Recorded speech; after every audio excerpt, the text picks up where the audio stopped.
This episode of the Audacity podcast is brought to you in part by GoToMeeting with HD Faces.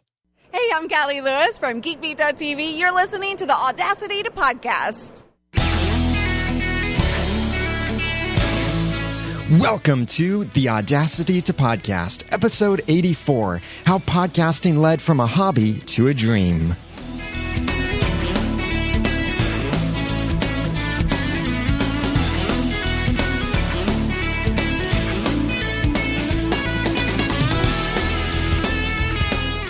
Thank you for joining me for another episode of the Audacity to Podcast.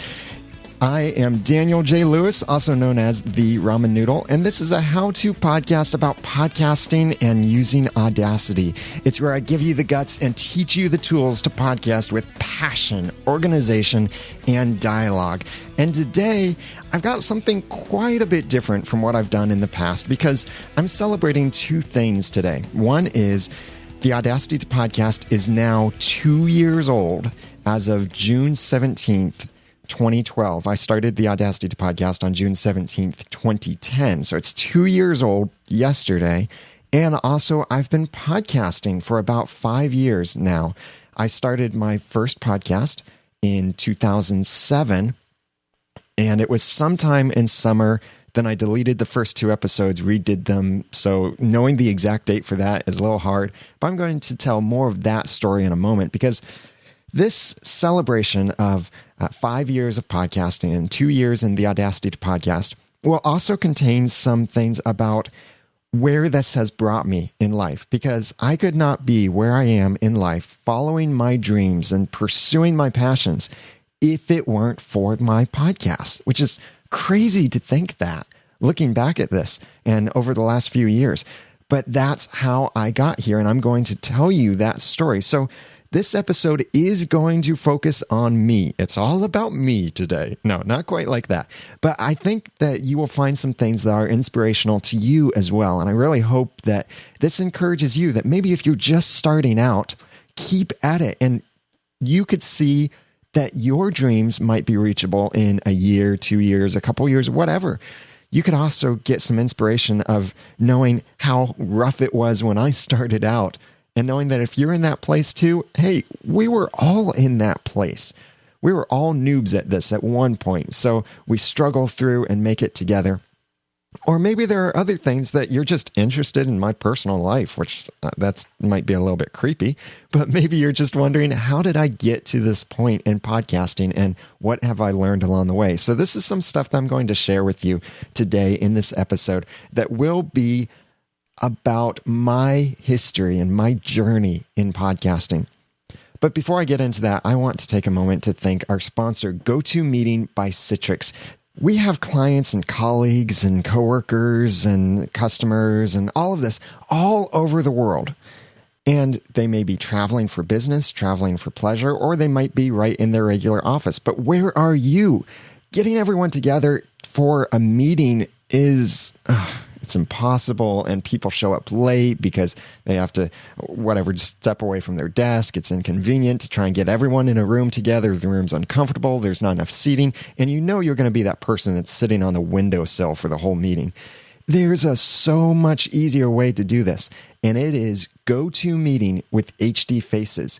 It's an awesome technology that allows you and your team of clients, colleagues, or just friends to meet face-to-face through the internet, no matter where you are or where they are. It only takes a few seconds to set it up. You just send out a link to people who want to join, and you can schedule meetings ahead of time or host them right on the fly. With HD Faces built into GoToMeeting by Citrix, you can collaborate on documents and files and see people's faces, and it really helps. It's really fun to see people's facial expressions too, because in my case, I'm using GoToMeeting sometimes for software training or for discussing certain topics, and I get to read people's facial expressions. So I can see them go, huh? When they don't quite understand something, or I can see them nodding their head. There's subtle little pieces of body language that we do that you don't get in just a voice meeting. And trying to get everyone together in a single room, impossible. But that's why I recommend GoToMeeting by Citrix. I love it because it's super easy. It really helps you get to know the people you're meeting with. And there is so much more of a dynamic to it that you just can't get if you're just talking to someone over the phone. It is great. It's easy. Fantastic value. You have to see how easy GoToMeeting with HD Faces is. My listeners can try it free for 30 days. Don't wait for the special offer. Visit GoToMeeting.com, click on the Try It Free button, and use the promo code PODCAST. Be sure to use the promo code PODCAST. Thank you, Citrix, for your support.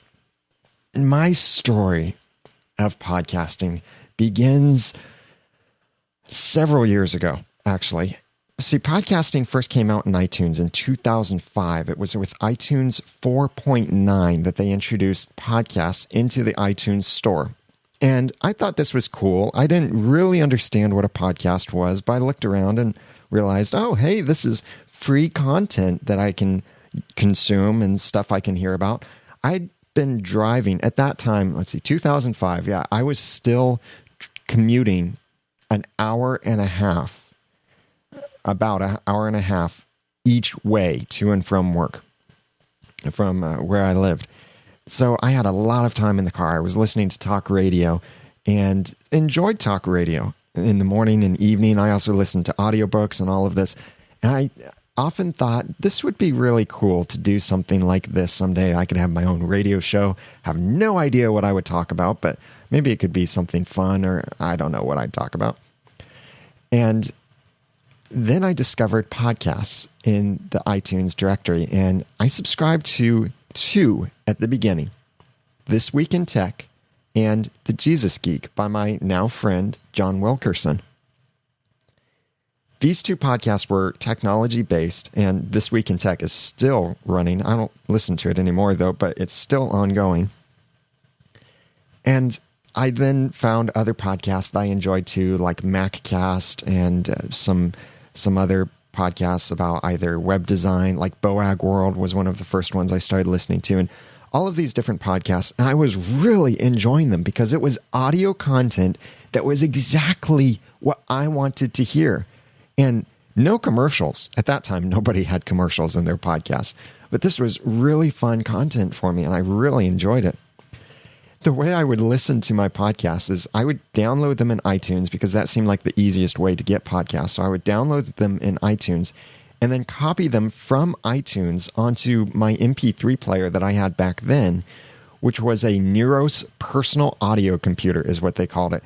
The thing was big, very big. It's hard to describe how big it was back then, but if you took your fists and stack them together, that's about how big it was, or about the size of the palm of my hand, about how big this thing was. It had a hard drive in it, like an actual laptop hard drive inside of this, but it was a 40 or 60 gigabyte device. So I put all my music on there and podcasts too. So I'd manually synchronize my podcasts and listen to them on this little device. But that was becoming really cumbersome, and at some point it died. And I realized, well, it's not saving my positions in the podcasts, and it's inconvenient in certain ways. So yeah, it's inconvenient. So then what I decided to do after that was I started carrying around my laptop computer to listen to podcasts. Now, not actually like carrying it around in the store and walking around with it, but in the car doing my hour and a half long commute, I would open up my laptop, put it next to me in the car, and drive listening to a podcast from iTunes on my laptop computer. I did not own an iPod. And in fact, the first iPod I kept wasn't until October 2007, because I'd won an iPod before in some kind of little contest, but I didn't really like the iPod back then, so I didn't use it. I ended up selling it. This episode of the Audacity podcast is brought to you in part by GoToMeeting with HD Faces. But then when I got the little fat boy iPod, Nano, it made listening to podcasts a lot easier and convenient since I was using iTunes. Now, keep in mind here, you don't have to have an iPod to listen to iTunes, or you don't have to have an iPod to listen to podcasts, but you probably already know that. So I did find that this was the most convenient way for me to listen to podcasts was with this little iPod Nano. It was a little fat boy design with a wider screen on it, but didn't have a camera or anything like that. I really liked this thing because I could carry it around, synchronize my podcasts, and listen to it. That was in October 2007. And actually, I remember getting that iPod because I also got that iPod from a bank account special where I went to a bank, opened a checking account. They gave me a free iPod, and then I upgraded it to a higher capacity iPod from the Apple Store. And I was with my new friend, Cliff Ravenscraft of Podcast Answer Man. He and I were going to a local social media meetup in Cincinnati called New Media Cincinnati, the very first meetup in October 2007.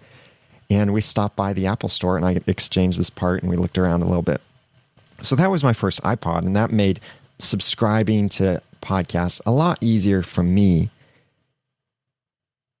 And along this way of listening to podcasts for about 2 years, and a lot of this listening to it just through my computer, watching video podcasts and listening to them, getting other people to listen to podcasts as well or watch them.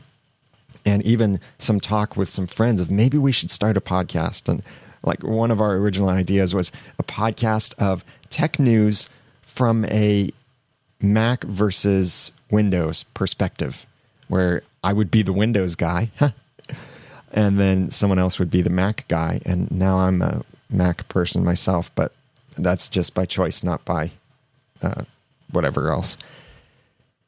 So one of the things, or a couple things that stood out to me is in This Week in Tech, they were using Skype to have their conversations and high quality audio conversations and recording them. I realized, wow, Skype. I use Skype. This sounds easy. I could do this. I don't know what I could talk about, but I could do this. I tried to push at my full-time job back then for some of the team members to do a podcast in the same way. They never took it, and they still haven't done anything like that to this day. I've tried several times with them when I was still working there. But one of the other podcasts I listened to from the Twit network, that's This Week in Tech with Leo Laporte, the podcast it went through several names. I believe at the time it was called either Net at Night or Inside the Net, but it was Leo Laporte and Amber MacArthur. And they mentioned this one podcaster who released something about why Google should buy him. And he mentioned Leo Laporte and Amber MacArthur in his podcast, and that's what got Leo and Amber's attention. And the name of his podcast was You Suck at Web Design.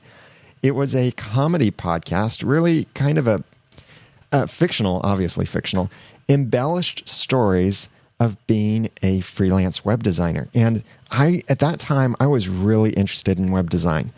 I was a presentation designer at that time with some minor work in web design, but I was really thinking it would be cool someday to also be a freelance web designer. This was, again, back in 2006 or 2007. And I'm listening to this. I subscribed to the podcast, You Suck at Web Design, which is no longer around, by the way. He's completely changed it, and it's gotten a bit stranger. It's no longer comedy. It's now dark tales, but he hasn't updated it in a while. In that podcast, he would have scripted comedy, and he would read it. He had this great voice to it. That I just thought, wow, his voice is awesome. I could listen to this for a while. And he scripted things, he embellished the story or made up a story, and then read it.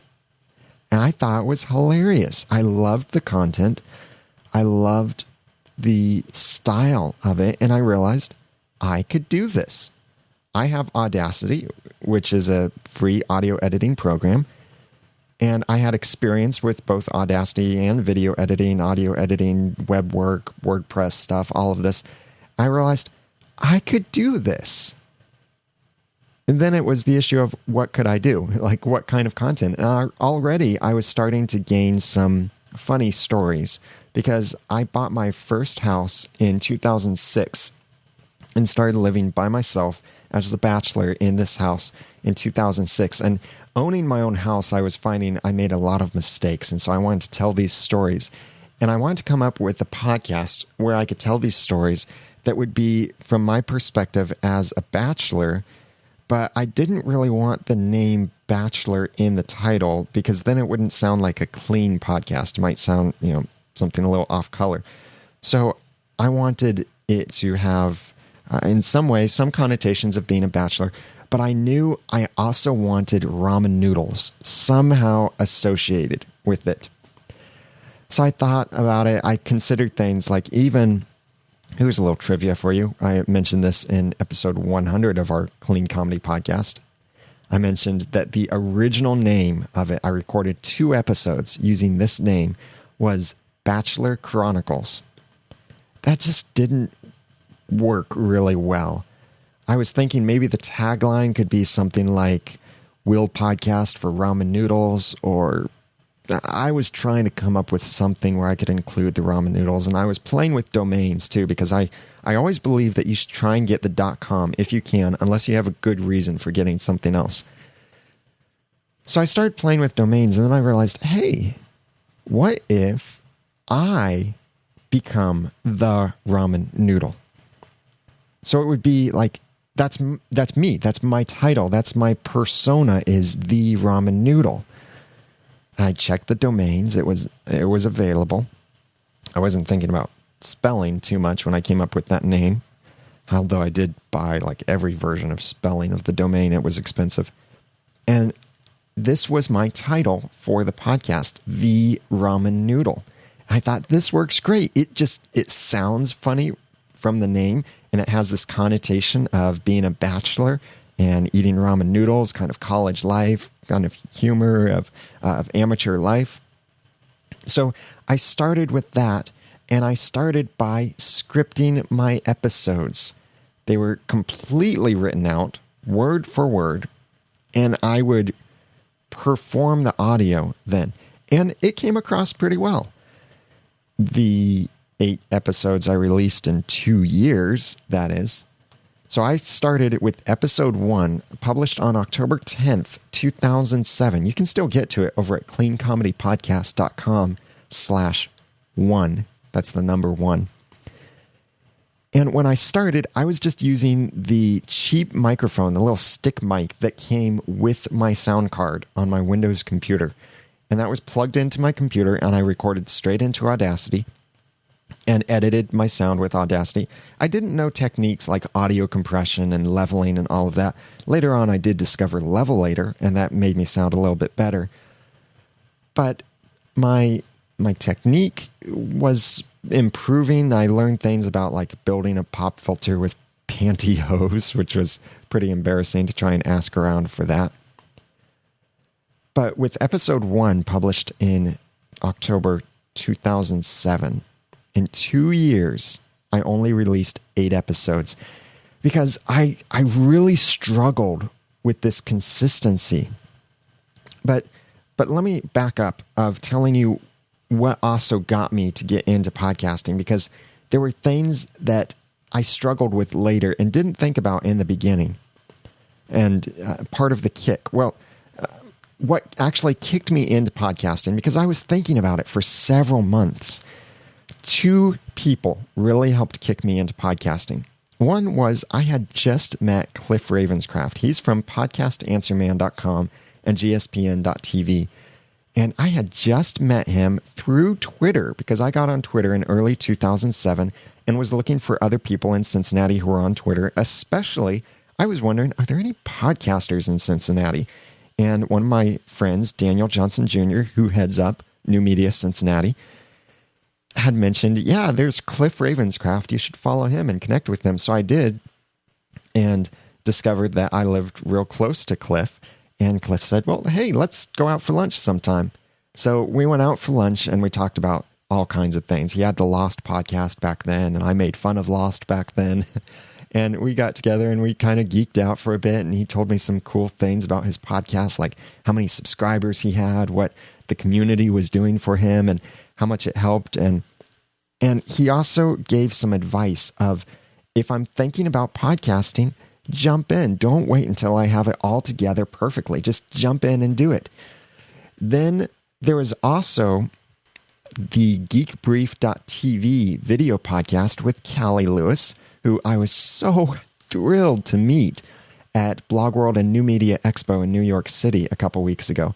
That was totally awesome to get to meet her, talk to her face to face. Actually, she interviewed me for her live website. She's now doing geekbeat.tv. But with geekbrief.tv, she had an episode where she talked about what it took to podcast and what kind of advice she would give to people who wanted to podcast. Her main advice that really stuck in my mind was she said, just do it. And that stuck in my mind because I kept trying to get everything perfect, make sure my website looked great and perfect, and that I knew exactly where it was going to go and what I was going to do and all of this. And I wanted everything to be perfect when I started. It was taking too long. But I took that advice from both Cliff Ravenscraft and Cali Lewis to just do it. And I launched my podcast then in 2007. But then coming back to my struggle is I kind of lost sight of that just do it perspective. And I was still trying to be perfect.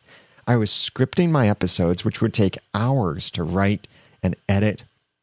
And then I would record it, speaking it verbatim. And if I'd mess up, I'd have to go back, redo it. And then later that meant more editing in my workflow. So I didn't have a very good workflow at all. And it would take hours, maybe 3 to 6 hours of work to produce a 15-minute episode. It was ridiculous. That's why I didn't release any more than 8 episodes in 2 years, and it was terrible. There were some other things that I tried doing, though, to spark more interest in the podcast and try and release more content. Like for a while, I started a little personal audio podcast that was like a journal, audio journal. And then I also started this thing under the Ramen Noodle that I called Random Noodle Updates. And this would be where I just share some short little funny story, kind of off the cuff, not scripted or anything, but really short, random. But in 2009, I'd been listening to a lot of podcasts by that point. And these were all weekly podcasts. And I was noticing how well they flowed, how they were so natural in their speaking. And they would leave some mistakes in or little glitches or not even really bad things, but they didn't try to be perfect. But they were weekly. They did it live. Many of these podcasters did it live. Like the podcast that really inspired me, Cliff Ravenscraft with all of his podcasts over at gspn.tv, This Week in Tech, and also a new podcast I'd started listening to called Nobody's Listening over at nlcast.com. It's another clean comedy podcast, and I really enjoy it, and they're still going with it right now. And these podcasts really inspired me because I realized they're doing this every week. They're doing it live. They have a chat room. People depend on them. I thought, this is what I need to give me that kick again, to get back into podcasting. So I committed, and I released this in my first episode of the Ramen Noodle when I completely changed the format for the Ramen Noodle. So in 2009, on November 2nd, 2009, I released episode 9 of the Ramen Noodle Clean Comedy Podcast. And you can still get to that, by the way, over at cleancomedypodcast.com/9. And this was where I called it my first unscripted, scheduled, and live episode of the Ramen Noodle. And I started talking about different things. I invented my story of, or my thing of what I'd call ramen noodle experience and weekly noodleism of funny things that would be stories or funny phrases, figures of speech, and twist them around. And I talked about featured stories, and I came up with this thing called Bachelor Boot Camp, which worked really well too, with a voice that I invented during a vacation Bible school. I'd just come up with this voice of Sergeant Packett. And I thought, oh, this sounds like a general or a drill sergeant or something. So I came up with a way that I could include that in my podcast. So I decided that I would commit to a weekly schedule. I would do it live at a set time so people would depend on me. And I'd know this is my hard deadline. I have to release an episode, or I have to record something. And also, I realized that I'm not going to have time to edit it, make it perfect, and all of this. And sometimes my episodes aren't going to be that great, but I still decided I'm going to commit to doing this. So in 2009, I then recommitted to doing my podcast and making it live, unscripted, and scheduled. Then I took a break because around that time in 2009 was when I had met the woman who became my wife, Jenny, and I took a break to visit her and spend some time with her and her family, but then came back and was able to continue podcasting live and got a co-host to join me. My good friend, Jeremy Laughlin, joined me for the podcast, and I noticed the episodes with him were so much more fun, especially trying to do a comedy podcast. Solo is hard. So my episodes with him were a lot of fun. So I asked him to join somewhere in late 2009 or 2010. He became my indefinitely permanent co-host, as I called it. So I started doing this and doing it consistently. I even launched my second podcast, Are You Just Watching, over at areyoujustwatching.com in 2009. Now that one's been a bit harder to keep up with, and we've put that on hiatus for now, but we're going to be resuming that soon. So I had 2 podcasts, and I was finally being more consistent with the Ramen Noodle. And then came the time when I realized I had unique opinions and experience. I heard Cliff Ravenscraft talking about how you should start a podcast when you start talking back to other podcasts or talking back to the radio. I realized I was doing that. I was listening to these other podcasts about podcasting and just listening to other podcasts in general and thinking, no, you're doing it wrong, or you're forgetting about this, or you haven't researched this very well, or there's this better option, or you're not giving all these options, or comparing these things, or not going in depth enough in this. So all of these things, I was talking back to the other podcasts. And I realized I should do this. I should have a podcast about podcasting. I got something to say, and I want to say it. So I decided to launch my own podcast about podcasting, and I called it, as you know, the Audacity to Podcast. And my perspective was, when I started, I wanted it to be a podcast about podcasting that also featured Audacity. Now, it was never intended to be a podcast all about Audacity. Some people perceived it that way when I started, but I was very precise in my marketing, trying to help people understand it would be a podcast about podcasting that would feature Audacity. And the way I started it is I sat down one night with a yellow piece of paper in a notebook, and I made a list of about 35 things that I would cover in 35 episodes of the Audacity to Podcast. And that was my plan for the future of, here's what I'll do, when I'll do it, and this will last at least 35 episodes, and I'll probably add to this as I go. And I'll tell you that I am still working off that list, still adding things to my list of future topics, and still hitting things that were originally on that list of stuff to cover. I have things on there that I still haven't covered yet, because there's just so much other stuff that comes up here and there, timely things, that I decide that it's time to cover this, or this would be great information. I'm getting a lot of questions on this, so I'll answer these. So I launched that podcast on June 17th, 2010. That was also coinciding with the launch of Noodle.mx Network. I decided that I wanted to start a network for my different podcasts and try and grow this network to include a bunch of other podcasts. And so I launched a new site, put all my podcasts on that site, and it was Noodle.mx. I wanted it to be called something similar to my flagship podcast, which was the Ramen Noodle, my first podcast I'd ever done. And I thought this would be fun to have it called something like this. So I looked at different domains like r-mn, short for ramen, or just ramen.com wasn't available. Noodle.com, not available. Then I'd settled on at some point djd.tv and actually bought the domain for $100 and something. Worst decision I ever made. And you can look now, I no longer own djd.tv. But I realized, and some friends helped me realize, DJD means nothing to anyone. Do you know what it means? It was short for D. Joseph Design. And djd.tv was going to be the podcast network of D. Joseph Design, my freelance design business, which was just very much on the side. I couldn't do very much on that since I was working full time.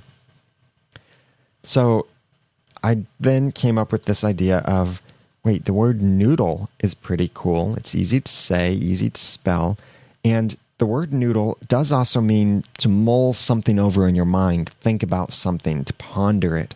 I thought, this is great because that's what I want people to do. I want people to think about things. I want my content to inspire thought and critical thinking and just make people more intelligent and enjoy life better. So I started looking at ways I could use the word noodle, and I discovered this different top-level domain. That's the dot whatever at the end. I discovered .mx. I thought, ooh, Noodle.mx. It looks like Noodle Mix, and it's a mix of content and a mix of ideas that make you think or things to think over. And I loved it. So I got Noodle.mx as my domain, and I'm still using that today as the Noodle Mix Network. And the site has gone through many revisions, and it's now in its third or fourth redesign, making it mobile friendly and more cool stuff over there at Noodle.mx. But when I launched the Audacity to podcast, around that same time, I was already dating the woman who became my wife, Jenny. And I was talking to her one day and just being honest about my place in life. And I was saying, I've been at this company where I was working for 9 years. I was at this company about 9 years. And in 2008, by 2008, I had accomplished every goal that I set out to do in this company. Even the things that seemed completely impossible to do, I got to do them. I pursued my dreams and reached them. And then what? I was kind of in this limbo afterward of, what do I do? I really enjoy web design, so I managed to, it took a while, but I managed to transfer departments into web design. And I had accomplished my goals, and I was still learning some cool stuff. But there was this idea of, I need to move on. I need to do something else now because I finished. I'm done with what I set out to do. I need something else now. And I had always loved this idea of being a freelancer, and I was getting to know more entrepreneurs and self-employed people. I thought this idea was really neat because of the flexibility, because of the ability to pursue the passions that these people have.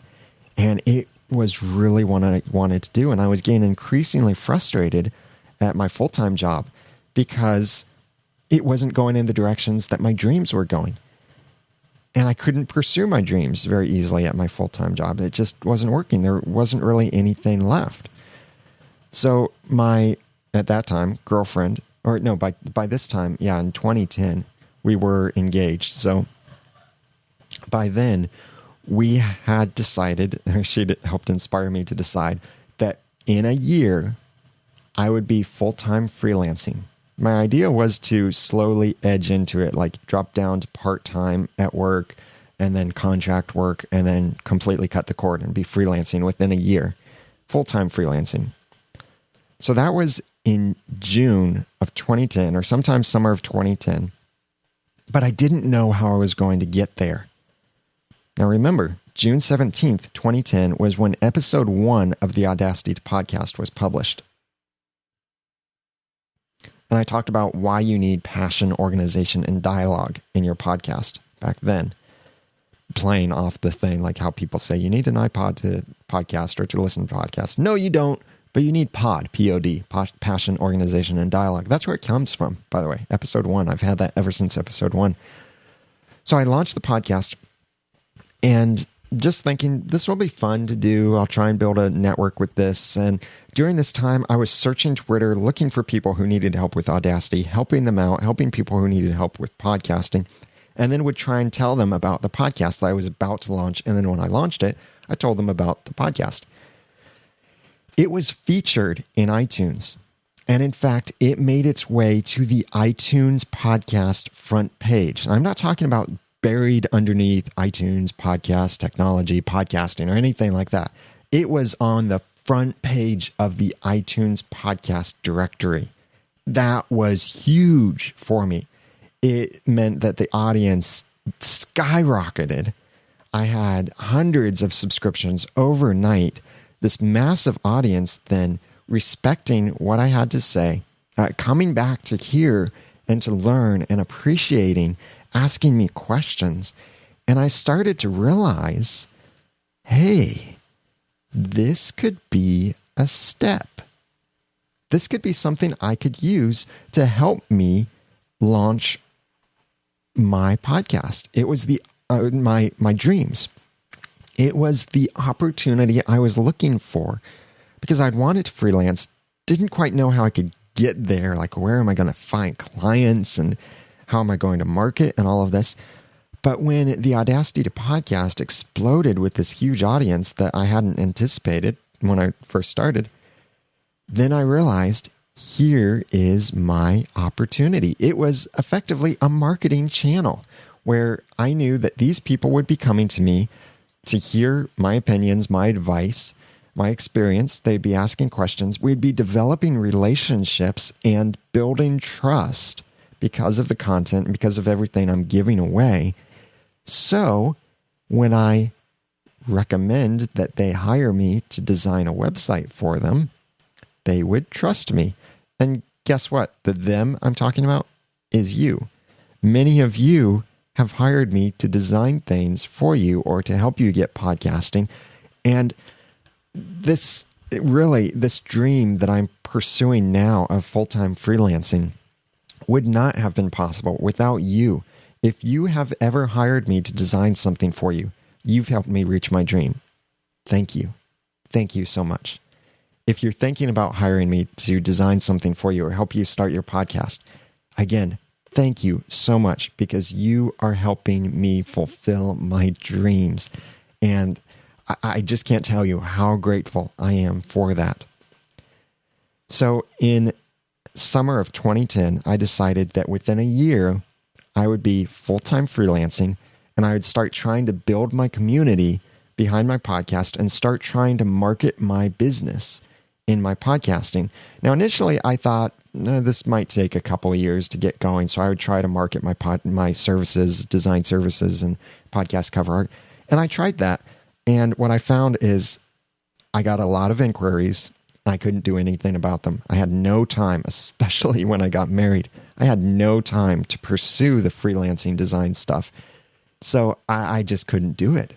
But I had all of these opportunities to do it.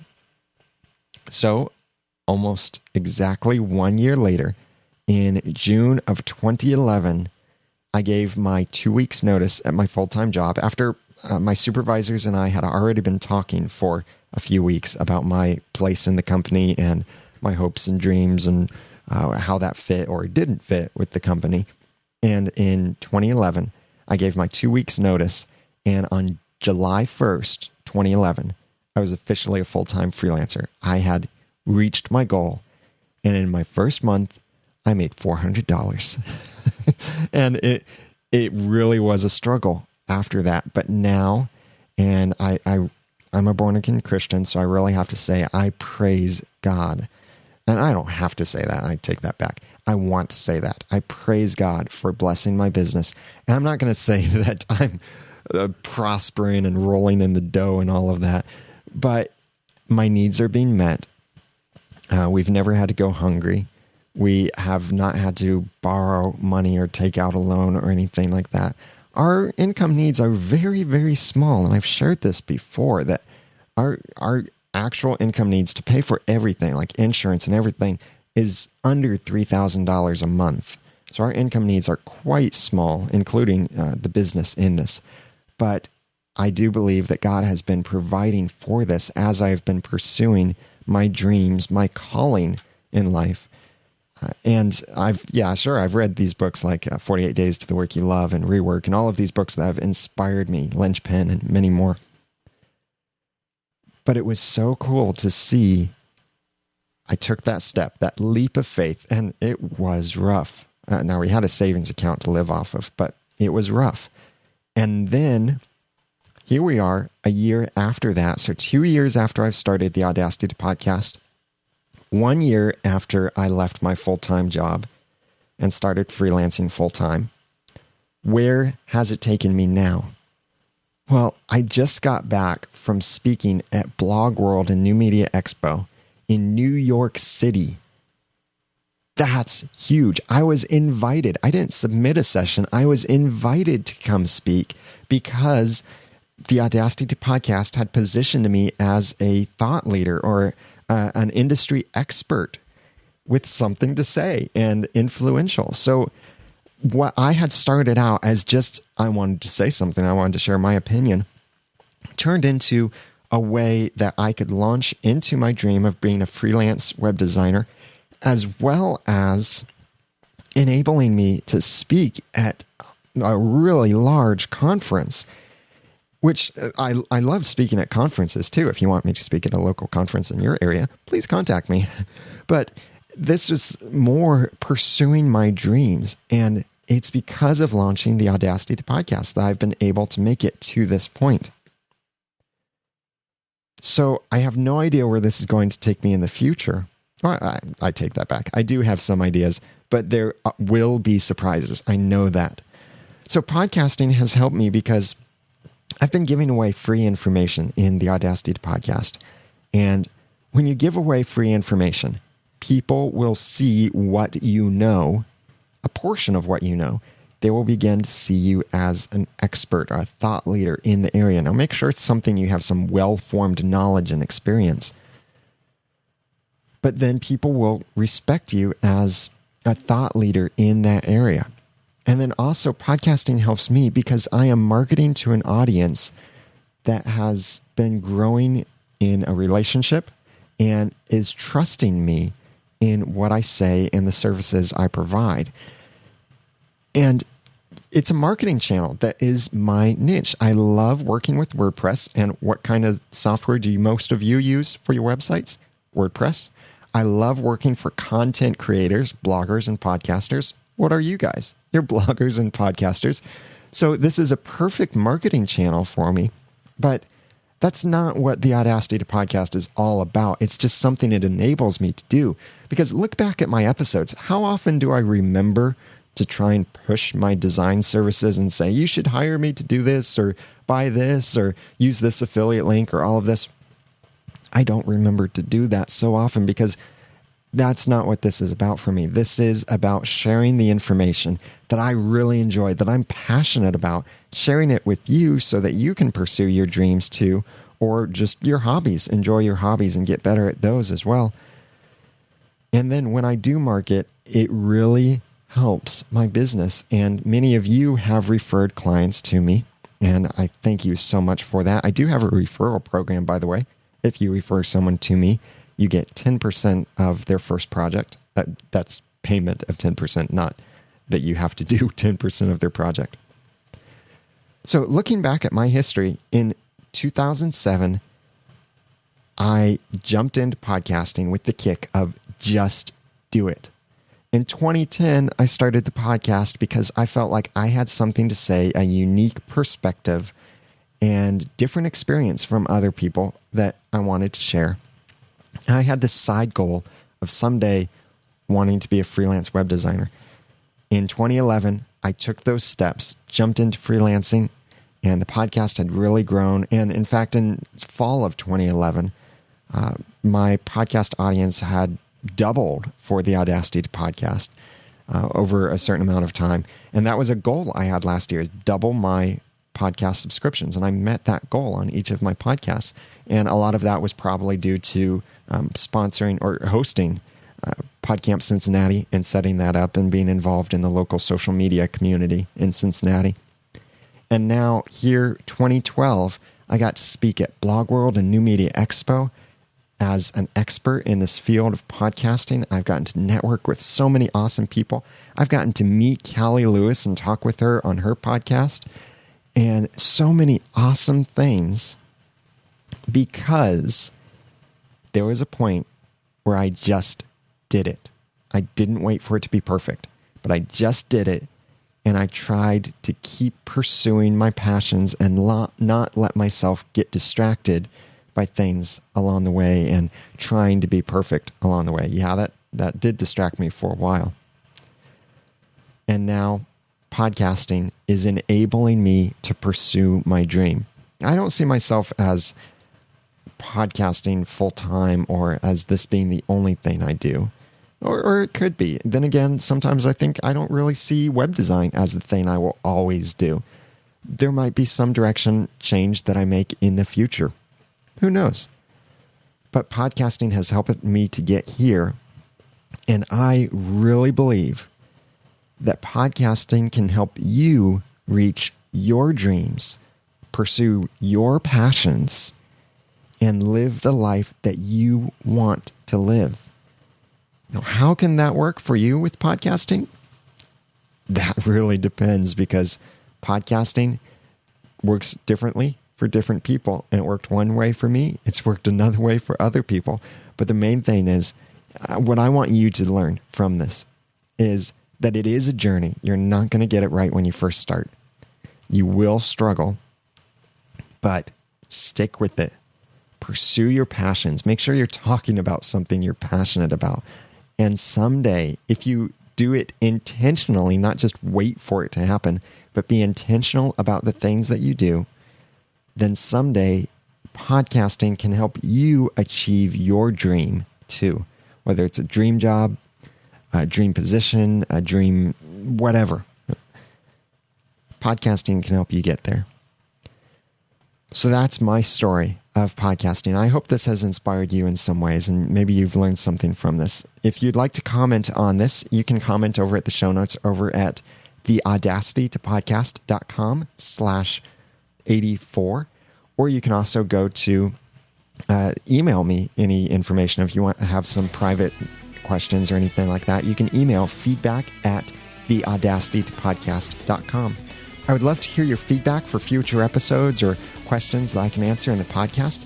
Email that to feedback@theaudacitytopodcast.com or call 903-231-2221.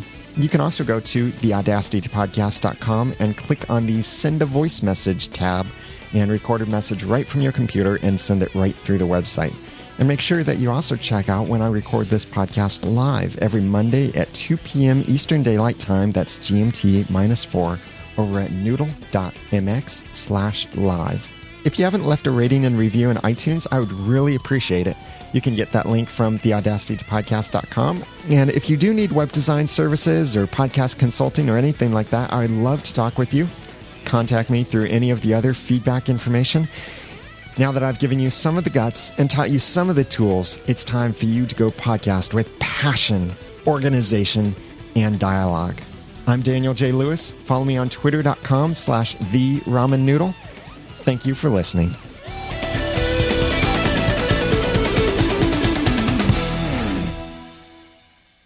The Audacity to Podcast is a proud member of the Noodle.mx network. Find more of our podcasts at Noodle.mx.